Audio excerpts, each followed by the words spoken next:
Selamat pagi Bapak Ibu, selamat Paskah. Kita berjumpa kembali dalam doa pagi yang disiarkan melalui rekaman dan dipancarluaskan di YouTube channel kita GKI Gatot Subroto Purwokerto. Bapak Ibu, sebelum kita memulai doa pagi kita pada pagi hari ini, saya ajak Bapak Ibu untuk bersama-sama menyanyikan sebuah pujian Paskah berikut ini.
Bapak Ibu, mari kita bersama-sama berdoa.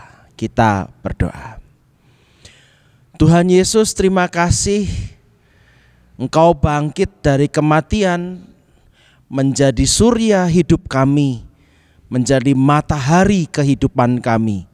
Sehingga pada saat ini kami boleh menatap matahari yang baru. Kami boleh menatap hari yang baru dan pengharapan yang baru. Saat ini kami ingin membuka hari yang baru ini dengan firman Tuhan, dengan permenungan. Kami mohon Tuhan sendiri yang berbicara melalui kami. Dan kami juga mohon hamba-Mu supaya hamba-Mu yang tidak layak untuk menyampaikan sabda Tuhan ini sungguh dilayakkan oleh Tuhan. Terima kasih ya Tuhan, di dalam nama Tuhan Yesus Kristus kami berdoa. Amin. Bapak Ibu, firman Tuhan pada pagi hari ini terambil dari kitab 2 Korintus 5 ayat 14 sampai 15. Sebab kasih Kristus yang menguasai kami, karena kami telah mengerti bahwa jika satu orang sudah mati untuk semua orang, maka mereka semua sudah mati. Dan Kristus telah mati untuk semua orang supaya mereka yang hidup tidak lagi hidup untuk dirinya sendiri, tetapi untuk Dia yang telah mati dan telah dibangkitkan untuk mereka. Bapak Ibu yang dikasihi Tuhan, tahukah Bapak Ibu kira-kira kalimat apa yang paling banyak ditulis di dalam Alkitab? Apa kira-kira? Ternyata kalimat yang paling banyak ditulis di dalam Alkitab adalah jangan takut. Ada 365 kali di dalam Alkitab dituliskan jangan takut. Bahkan di dalam cerita Paskah, dalam kisah Paskah, kata jangan takut ini berkali-kali muncul.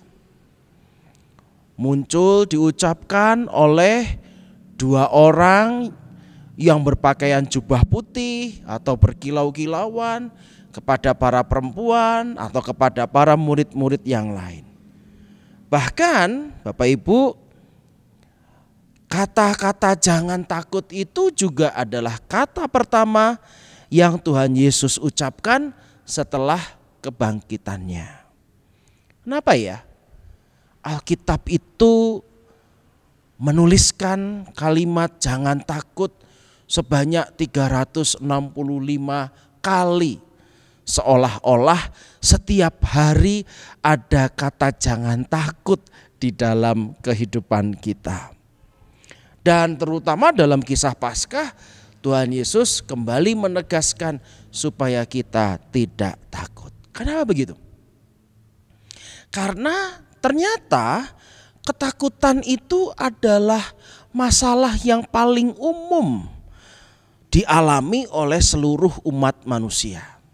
Apapun agamanya, apapun latar belakang kehidupannya, entahkah dia punya pendidikan tinggi atau rendah, apakah ekonominya ekonomi yang kaya raya atau bahkan mungkin juga miskin, mungkin berada di bawah garis kemiskinan, orang yang sehat atau orang yang sakit, semuanya mengalami ketakutan. Mungkin Bapak Ibu bisa berkata, wah, saya mah bukan orang yang penuh dengan ketakutan, Pak. Saya orang yang berani. Saya berani berjalan tengah malam sendirian melintasi kuburan. Saya enggak takut. Saya berani kok berpetualangan seorang diri, pergi kemana-mana, bahkan ke luar negeri, keliling dunia cuma sendirian. Wah, kalau Tuhan izinkan, saya berani kok. Wah, saya berani untuk melakukan ini dan itu. Saya berani. Saya nginep nih Pak, nginep di gedung angker yang katanya orang angker. Wah, saya berani kok. Mungkin kita merasa bahwa diri saya mah gak ada takut-takutnya. Tapi Bapak Ibu, mari kita pikirkan kembali. Berapa banyak keputusan-keputusan penting dalam hidup kita didasari karena rasa takut. Misalnya, saya harus kuliah. Kenapa? Apakah memang itu kerinduan untuk ambil kuliah di bidang ini dan itu? Enggak sih. Tapi daripada diomongin orang, saya harus menikah lah. Loh, kenapa harus menikah? Sama siapa aja juga gak apa-apa lah. Loh, kenapa begitu? Karena saya udah tua, udah umur. Nah, nanti daripada saya diomong orang, daripada saya nanti disuruh-suruh atau ditanya sama orang tua terus menerus, wah, saya harus nikah lah. Wah, saya harus keluar dari pekerjaan ini. Nah, terus mau kerja apa? Gak tahu lah. Loh, kenapa? Mau bosnya gak enak, bosnya nakutin, bosnya galak. Bapak Ibu, berapa banyak keputusan-keputusan penting dalam hidup kita itu didasari karena rasa takut. Takut diomongin orang, takut berhadapan dengan orang-orang yang mungkin tidak kita inginkan. Nah, maka tidak heran Bapak Ibu kalau kemudian ternyata hidup kita tidak berhasil atau pernikahan kita gagal. Karena memang tidak didasari dengan rasa cinta, tapi rasa takut, rasa rikuh, gak kepenak. Saya nikahlah sama dia. Kenapa? Saya merasa kasihan. Nanti kalau saya gak nikahin, nanti kalau dia bunuh diri gara-gara saya bagaimana? Saya takut dia nanti bunuh diri gara-gara ditolak sama saya. Wah, GR banget ya. Itu dilandasi karena rasa takut. Padahal ini hidup kita. Tapi hidup kita ditentukan oleh orang lain, bukan ditentukan oleh Tuhan, bukan ditentukan oleh diri kita sendiri, tetapi karena berdasarkan apa kata orang. Karena kita takut sama apa kata orang. Katanya kata tetangga itu lebih kejam daripada kata-kata diri sendiri. Nah, Bapak Ibu yang dikasihi Tuhan, kembali lagi dalam bacaan kita pagi ini. 2 Korintus 5 ayat 14 sampai 15. Sebab kasih Kristus yang menguasai kami, karena kami telah mengerti bahwa jika satu orang sudah mati untuk semua orang, maka mereka semua sudah mati. Kristus telah mati untuk semua orang supaya mereka yang hidup tidak lagi hidup untuk dirinya, tetapi untuk Dia yang telah mati dan telah bangkit untuk mereka. Bapak Ibu, saya melihat ada dua kebenaran tentang dua fakta tentang ketakutan di ayat yang kita baca tadi, ayat 14 dan 15. Ketakutan itu adalah buah dari dosa. Bukan berarti takut itu dosa loh ya. Oh, kalau begitu kita tidak boleh takut, Pak. Wah, kalau tidak boleh takut, nyebrang jalan gak usah lihat kiri kanan, jalan aja. Pokoknya yang penting beriman. Jalan nanti ketabrak truk, ketabrak apa, pokoknya tenang saja, saya berani. Enggak juga. Takut itu adalah hal yang wajar. Dan saya tahu bahwa takut itu pun juga diizinkan oleh Tuhan supaya kita juga bisa mempertahankan kelangsungan kehidupan kita. Tetapi kalau takut itu menguasai hidup kita, menjadi ketakutan, itu adalah buah dari dosa. Dosa pertama, dosa dari Adam dan Hawa. Tadi dikatakan bahwa satu orang telah mati dan semua orang akhirnya ikut mati. Saya mengartikan ini sebagai Adam yang mati karena dosa. Mati dalam hal ini bukan mati ketika kita menghembuskan nafas terakhir saja, tetapi mati secara keseluruhan, mati dalam pengharapan.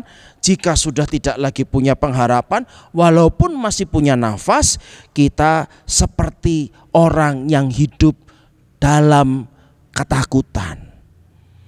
Dan itu terjadi karena apa? Satu orang mati, si Adam itu, kita akhirnya masuk dalam dosa yang sama.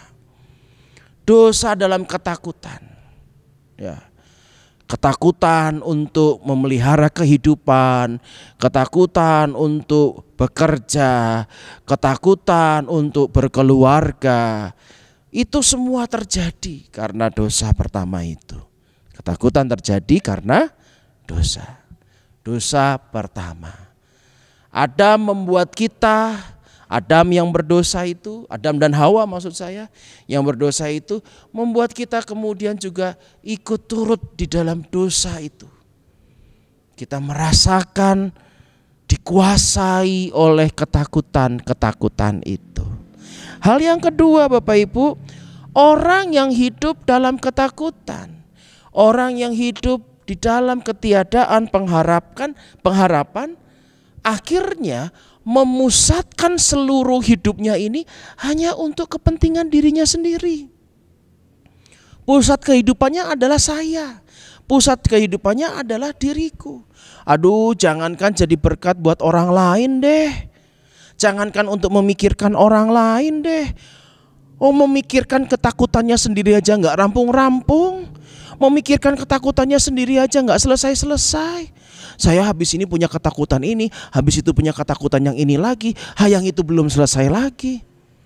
Banyak sekali ketakutan yang belum selesai dalam hidupnya dan tidak akan pernah ada habisnya.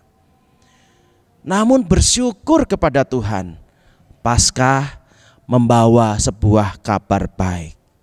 Karena kebangkitan Kristus, kita bisa hidup tanpa dikuasai dalam ketakutan. Karena kebangkitan Kristus, kita bisa menang melawan rasa ketakutan kita. Di ayat 15 lebih lanjut tertulis begini. Kristus telah mati untuk semua orang, supaya mereka yang hidup tidak lagi hidup untuk dirinya sendiri, tetapi untuk Dia yang telah mati dan telah dibangkitkan untuk mereka. Kristus mati, Yesus mati, bukan supaya kita juga ikut mati seperti Adam itu.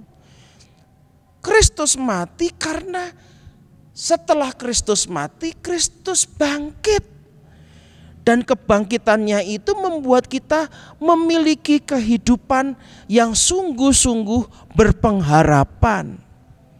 Bapak Ibu, tanpa kebangkitan Yesus, apapun yang Yesus katakan tentang jangan takut menjadi omong kosong.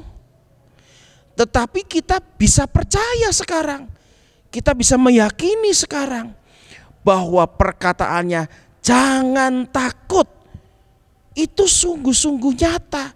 Kenapa? Karena Dia bangkit dari kematian, bangkit dari ketakutan yang paling menakutkan, yaitu kematian. Bapak Ibu, dengan belajar untuk hidup dengan tanpa ketakutan, itu akan mengubah hidup kita. Kita kuliah bukan karena takut diomongin orang, tapi karena passion kita, gairah kita untuk mengejar, menimba ilmu, menjadi berguna bagi banyak orang. Kita menikah bukan karena takut ditanya, kapan nikah? Oh bulan Mei. Oh bulan Mei besok? Oh bukan, maybe yes, maybe no. Bukan itu. Kita nikah karena kita sungguh mencintai, kita sungguh mendamba, dan akhirnya kita memutuskan untuk menikah. Kita melakukan segala sesuatu bukan karena ketakutan, tapi justru karena apa yang Tuhan inginkan kita lakukan. Bapak Ibu yang dikasihi Tuhan, kalau kita melakukan hal itu, kita melakukan hidup kita tanpa rasa takut, itu akan sangat mengubah kehidupan kita. Takut itu wajar, tapi ketakutan yang mencekam hidup kita membuat hidup kita justru tidak produktif, bahkan bisa sangat berpotensi menuju kepada kehancuran. Kita tidak perlu takut karena kebangkitan Tuhan Yesus menunjukkan kepada kita bahwa kematian tanpa pengharapan bukanlah sebuah akhir cerita. Kematian adalah sebuah awal dari kehidupan yang sesungguhnya, yaitu kehidupan yang penuh pengharapan. Jangan takut, Yesus sudah bangkit. Amin. Kita berdoa. Terima kasih Tuhan, pagi ini Tuhan mengingatkan kepada kami agar kami tidak takut pada apapun juga yang terjadi dalam hidup kami. Kami tidak menyerahkan hidup kami di dalam ketakutan, karena Tuhan telah memenangkan ketakutan yang paling menakutkan dalam hidup kami, yaitu kematian. Kematian saja Tuhan bisa kalahkan. Maka kami yakin ketakutan-ketakutan kami pun Tuhan bisa kalahkan. Tuhan, tolong kami memulai kehidupan hari ini dan kehidupan selanjutnya untuk pasrah kepada Tuhan yang bangkit itu, Tuhan yang sungguh mempunyai pengharapan itu. Karena kami percaya di dalam Tuhan ada banyak pengharapan, di dalam Tuhan ada banyak sukacita. Kami menjalankan kehidupan kami dengan melewati semua ketakutan-ketakutan dalam kehidupan kami, karena Allah yang bangkit membangkitkan kami dari ketakutan kami. Kami punya pengharapan yang baru di dalam Tuhan kami Yesus Kristus. Di dalam nama Tuhan kami berdoa. Amin. Bapak Ibu yang dikasihi Tuhan, demikianlah doa pagi kita pada hari ini. Kita akan terus mengikuti doa pagi dalam siaran rekaman YouTube setiap hari Selasa dan Kamis jam 5 pagi. Bapak Ibu bisa ikuti terus di dalam YouTube channel GKI Gatot Subroto, dan juga bisa mengikuti ibadah-ibadah lain atau kegiatan-kegiatan lain di dalam YouTube channel GKI Gatot Subroto Purwokerto. Terima kasih untuk perhatian, untuk dukungan Bapak Ibu sehingga kami pada saat ini bisa terus melakukan siaran di YouTube channel GKI Gatot Subroto Purwokerto. Sebelum kita berpisah, kita akan bersama-sama menaikkan sebuah pujian berikut ini. Selamat pagi, selamat Paskah, Tuhan memberkati.